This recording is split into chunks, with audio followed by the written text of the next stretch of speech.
নারী ফুটবল দলের coach Peter বাটলারের বিরুদ্ধে অনেকগুলো অভিযোগ গণমাধ্যমের সামনে তুলে ধরেন নারী ফুটবলাররা এবং কঠিন হুঁশিয়ারও দেয় যে বাটলার যদি কোচ থাকে তাহলে প্লেয়াররা গণ অবসরে যাবেন। বাটলারের বিরুদ্ধে নারী ফুটবলারদের অভিযোগগুলো সারমর্ম এটাই ছিল, কোচ বাটলার দলের ভিতর সিনিয়র জুনিয়রদের মধ্যে একটা ঝামেলা লাগাতে চান। কোচের স্কোয়াড সিলেকশন প্লেয়ারদের পছন্দ না। কোচ শুধু মাঠে না, মাঠের বাইরেও প্লেয়ারদের নিয়ে হাসি ঠাট্টা করেন, প্লেয়ারদের পোশাক আশাক নিয়ে বাজে কথা বলেন, বডি শেমিংও করেন, মেয়েদের ব্যক্তিগত জীবন নিয়ে কথা বলেন, বাজে মন্তব্য করেন। কোচ বাটলার আর নারী ফুটবলারদের নিয়ে সামাজিক যোগাযোগ মাধ্যম ফেসবুকে 2 দিন ধরেই আলোচনা সমালোচনা হচ্ছে।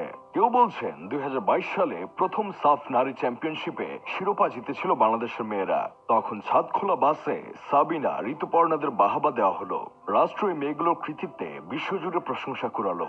অথচ অনেক ফুটবলারদের পারিশ্রমিক বেতন তো দূর, জরাজীর্ণ ঘরও মেরামত করে দেওয়া হয়নি। গেল বছর আবার ওই মেয়েরাই সাফে অপরাজিত চ্যাম্পিয়ন হয়েছে। একই সাথে ফেব্রুয়ারিতে সাফ অনূর্ধ্ব 19 নারী টুর্নামেন্টেও মেয়েরা চ্যাম্পিয়ন করেছে বাংলাদেশকে। যে মেয়েগুলো আমাদের একের পর এক চ্যাম্পিয়নের শিরোপা এনে বিশ্ববাজারে পরিচয় করে দিল, তাদের মানসিক নিপীড়নের শিকার হতে হচ্ছে, অনলাইনে কটূক্তি সহ্য করতে হচ্ছে। গ্রামে গঞ্জে মেয়েদের খেলার উপর তৌহিদি জনতার নাম নিয়ে আক্রমণ করা হচ্ছে। শিরোপা জিতলে হই হই তো আমরা সকলেই করতে পারি। সরকার ও জাতি হিসেবে এই মেয়েগুলোর পাশে আমরা কে কতটুকু দাঁড়াতে পারবো সেটাই এখন দেখার বিষয়। কেউ বা এর প্রতিবাদ করে বলছে আপনার চোখ 2022 থেকে বন্ধ থাকতে পারে, কিন্তু সবার না। 2022 সাফ জয়ের পর যুব ও ক্রীড়া মন্ত্রণালয় নারী ফুটবল দলকে 1 কোটি টাকা আর্থিক পুরস্কার দিয়েছে। এই অর্থ খেলোয়াড় ও কর্মকর্তাদের মধ্যে ভাগ করে দেওয়া হয়েছে। বাংলাদেশ ক্রিকেট বোর্ড বিসিবি নারী ফুটবল দলের সাফল্যে 20 লক্ষ টাকা পুরস্কার দিয়েছিল। গোলরক্ষক রূপনা চাকমার জরাজীর্ণ ঘরের ছবি সামাজিক মাধ্যমে ভাইরাল হলে নতুন ঘর তৈরির ব্যবস্থা নেওয়া হয়। সাফজয়ী নারী ফুটবল দলের একাধিক সদস্যের বাড়িতে বিদ্যুৎ সংযোগ দেওয়া হয়েছে। তাদের মধ্যে কয়েকজন রূপনা চাকমা ও মনিকা চাকমা। ঋতুপর্ণার বাড়ি পর্যন্ত পাকা রাস্তা করে দেওয়া হয়েছে।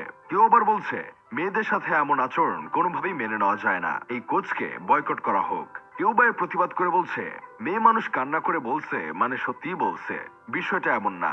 একটা বিষয় পরিষ্কার করা দরকার নারী ফুটবলারদের এই ক্যাচাল নিয়ে। কিছুদিন আগে সাফজয়ী নারী দলের কোচ পিটার বাটলারের কন্ট্রাক্ট রিনিউ করা হয়।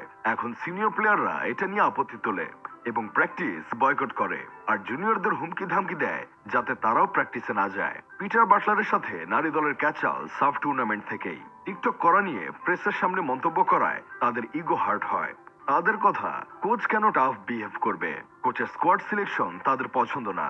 মোদ্দা কথা এই যে তারা কোচের চেয়ে বেশি জানে, বোঝে এবং ট্যাকটিক্যাল নলেজ রাখে, কারণ তারা পরপর 2 বার সাফ চ্যাম্পিয়ন। কোচ কাকে খেলাবে না খেলাবে সেটা নিতান্তই ট্যাকটিক্যাল রিজন। সেখানেও যদি খেলোয়াড়রা নগ্ন হস্তক্ষেপ চায়, এটা তো অন্যায়। কোচ করা হলে তাদের চলবে না। আরে ভাই, রোনালদো তো 22 বিশ্বকাপে বেঞ্চে ছিল, ওর তো এই হিসেবে উচিত ছিল ম্যাচ বয়কট করা। আর একাদশ সাজানো নিয়ে সমালোচনা হতেই পারে, সেটা কমিটির মধ্যে, কিন্তু নিজেরাই নগ্ন সমালোচনা করে প্র্যাকটিস বয়কট চরম অপেশাদারিত্বের পরিচয়। 2 বার সাফ জেতা মানে সামনে দক্ষিণ এশিয়ার গন্ডি ছাড়িয়ে যেতে হবে। এই প্র্যাকটিস বয়কট গণ অবসর সিন্ডিকেট দেখিয়ে কি প্রমাণ করতে চাইছে? সবার মতামত দেওয়া দেখে আমি আমার বন্ধু কেরামতরে কইলাম, কিরে তুইও এই বিষয়টা নিয়ে কিছু বল।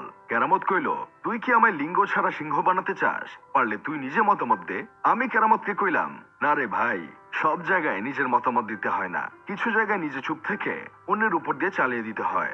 যেমন এই ভিডিওতে আমি আমার কোনো মতামত দেইনি, আম জনতার উপর দিয়ে চালিয়ে দিছি।